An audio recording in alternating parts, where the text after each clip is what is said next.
Hello everyone, my name is David Garnett and I would like to explain to the world, if you like, about why the grandfather paradox is impossible.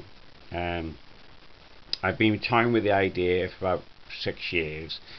I've mentioned it to a couple of people and they seem to get it straight away, just in bits and pieces.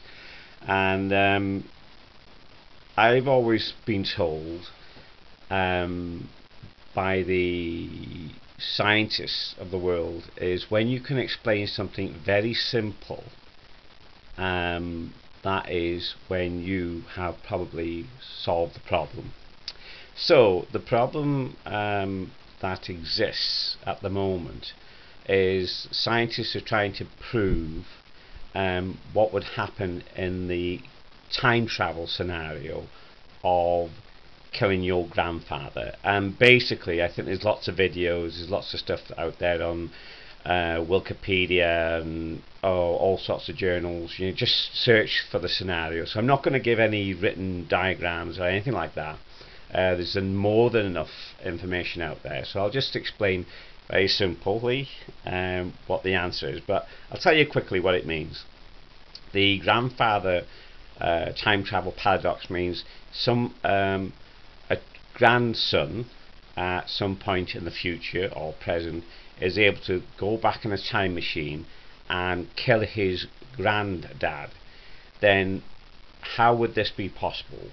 Because the granddad had the son's the grandchild's father, and then he gave birth to a son who in the future goes back in time and kills his granddad. Look at all the diagrams, I think people understand what it is. And they said, is this possible? And people are given all sorts of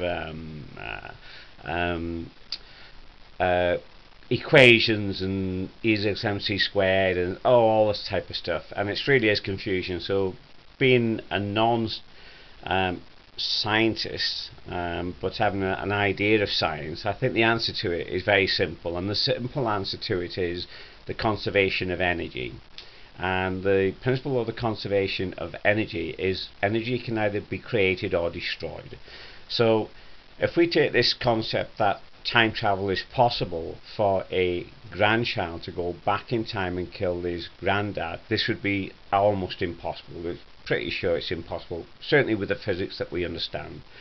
And this is simply because the energy that the grandchild has to make him, he would have to go back in time into the universe where his granddad lives. Now, there's already the full amount of energy in that universe, so the grandchild going back into that time, into that universe, he would have to add more energy for him to exist, to even move around, to move his hand up. He wouldn't be able to go into the universe because he would be adding more energy to it. And for this principle, that's why it would never be able to be done. And it's explained in a very easy way. You can't add more energy or take energy away from the universe. So the grandchild going back in time, or in any type of time travel, I'm afraid to say, is almost impossible. Or certainly to our understanding, it's impossible, because you'd never be able to get into the into that universe. I think that's explained it very simply. I'll put a day and a date on this. It's the 4th of July today, 2017. I'm going to put this up on YouTube, and I think it's as good a place as anywhere to establish this idea. All comments are welcome. I think it's a very good solution to the grandfather paradox, and I'll just see how it goes. So thank you very much for listening.